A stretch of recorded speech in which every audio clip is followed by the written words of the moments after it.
Hi అండి. Welcome to Delhi's crick info. ఈ వీడియోలో మనం చేయబోయే అనాలిసిస్ వచ్చేసరికి Kolkata Knight Riders team. So ఈ టీం 2 ఇయర్స్ బ్యాక్ వచ్చేసరికి ఛాంపియన్స్ అండ్ లాస్ట్ ఇయర్ చూస్తే టీం పెద్ద డిజాస్టర్ అయిపోయింది. So after the last year mini ఆప్షన్కి వచ్చేసరికి ఈ టీంలో చాలామంది ప్లేయర్స్ని వదిలేసి ఫైనల్గా ఆప్షన్కి వెళ్ళడం జరిగింది. అండ్ ఆప్షన్లో బిగ్గెస్ట్ పర్స్తో గ్రీన్ లాంటి ప్లేయర్స్ని, మతీషా పతిరానా లాంటి ప్లేయర్స్ని, టిమ్ సైఫర్ట్ని, ఫిన్నెల్ని ఇలాంటి వాళ్ళని తీసుకోవడం జరిగింది. సో ఆప్షన్ తర్వాత ఈ టీం బ్యాలెన్స్ ఎలా ఉంది అనేది ఒకసారి స్క్వాడ్ చూద్దాం. బ్యాటర్స్ పరంగా చూస్తే Ajinkya Rahane captain, Rinku Singh, Ankush Raghuvanshi, Manish Pandey, Finn Allen, Tejasvi Singh, Rahul Tripathi, Tim Seifert, Rovman పవల్.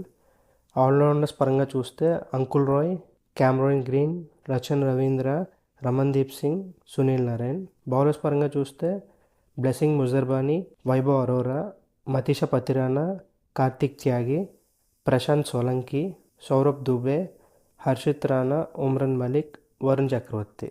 So ఇది వీళ్ళ కంప్లీట్ టీం. సో వీళ్ళకి బ్యాటింగ్ వచ్చేసరికి బాగానే ఉంది అండ్ ఫినిషర్స్ ఉన్నారు, మిడిల్ ఆర్డర్ ఉంది. అండ్ అలాగే వీళ్ళకి ఆల్రౌండర్స్ వచ్చేసరికి గ్రీన్, రచన్ రవీంద్ర, సునీల్ నరేన్ రూపంలో ఫారినర్స్ ఉన్నారు. అలాగే రమన్దీప్ సింగ్ అండ్ అంకుల్ రాయ్ రూపంలో ఇండియన్ ప్లేయర్స్ కూడా ఉన్నారు. బట్ వీళ్ళకు ఉన్న మెయిన్ సమస్య ఏంటంటే డెత్ బౌలింగ్. ఆ డెత్ బౌలింగ్లో కూడా మతీషా పతిరానాని వీళ్ళు తీసుకోవడం జరిగింది. కానీ మతీషా పతిరానా ప్రజెంట్ వచ్చేసి స్టార్టింగ్ మ్యాచెస్ వరకు అందుబాటులో లేడు. అండ్ తను గాయం కారణంగా ఎలాంటి ఇన్ఫర్మేషన్ కూడా ఇంకా ఇవ్వలేదు ఎప్పుడు వచ్చి జాయిన్ అవుతాడనేది. So Matheesha Pathirana starting matches అన్ని మిస్ అయ్యే ఛాన్స్ ఉంది. అలాగే హర్షిత్ రాణా ఆల్రెడీ గాయం కారణంగా తను కూడా అందుబాటులో ఉండే ఛాన్స్ లేదు.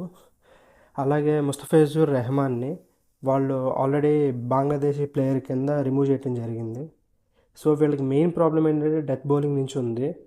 సో ఈ టీం లాస్ట్ ఇయర్ కంటే బెటర్ ప్లేస్కి వెళ్తుందా లేదా, అండ్ అలాగే ప్లే ఆఫ్స్కి వెళ్ళే స్థాయి కూడా ఉందని అనిపించట్లేదు. సో ఈ పెర్ఫార్మెన్సెస్ అన్నీ ఆన్ పేపర్ కాకుండా ఆన్ ఫీల్డ్ బాగుంటాయా లేదా అనేది ఒకసారి మనం సీజన్ స్టార్ట్ అయినాకే చూడాలి. సో ఇది నా team analysis on the KKR. So ఖచ్చితంగా ప్రతి వీడియోకి మీరు మంచి వ్యూస్ ఇస్తున్నారు కానీ లైక్స్ కానీ సబ్స్క్రైబర్స్ కానీ పెరగట్లేదు. సో ఖచ్చితంగా సబ్స్క్రైబ్ చేయండి, లైక్ ఇవ్వండి.